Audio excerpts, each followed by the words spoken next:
And I'm here in Ankara, Turkey, where President Trump just wrapped up the NATO summit here. And there was a lot of news from this year's summit, whether it was on NATO defense spending, our relationships with our NATO allies, Greenland, certainly Iran, and Turkey news as well. Here are some takeaways.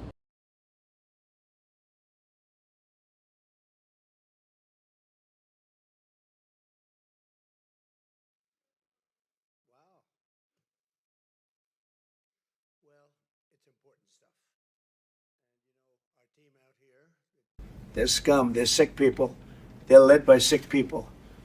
And they're vicious, violent people. And if they had a nuclear weapon, they'd use it.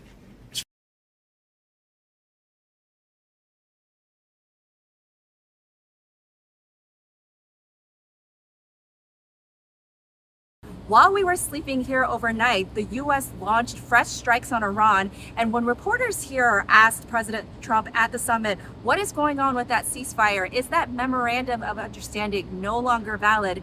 And he said, for me, the ceasefire is over. He said, my negotiators can continue to talk if they want, but he sees those negotiations as a waste of time. He had very harsh words for Iranian leaders, and he repeated over and over that in his view, that the ceasefire was over. Now we saw oil prices rise a little bit, and he has repeated over and over that he actually doesn't care too much about those affordability issues on those oil prices that affect certainly gas prices. He says for Americans, the prospect of Iran no longer having a nuclear weapon is worth the small price that Americans have to pay for those higher gas prices. Now, certainly, it's unclear whether the American people will agree with that, and we'll see that verdict in this year's midterm election.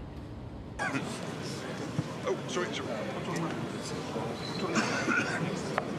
You have enough snacks. Hey, good morning, Mr. Vice President. Good to see you.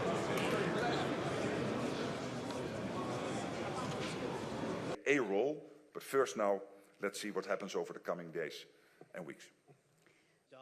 This year, a follow-up of at least that amount in 2027. President Trump's rocky relationship with NATO has been no secret. He actually had been tweeting several days before the summit that he had been very angry at allies, not only for their lack of sufficient defense spending, in his view, but also what he felt was a lack of support in the war on Iran. Now, here at the Ankara summit, you saw Secretary General Mark Rutte really tried over and over to soothe Trump, saying the allies were here for you, not just on defense spending, but on Iran as well, if you look at the big picture.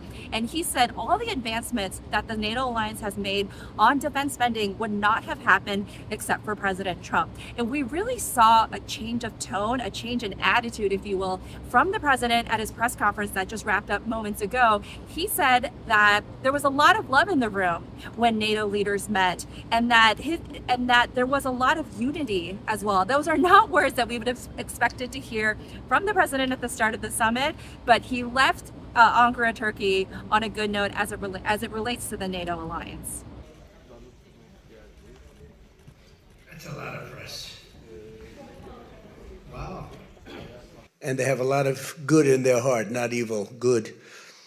And they're doing a great job for their country. The world is doing well.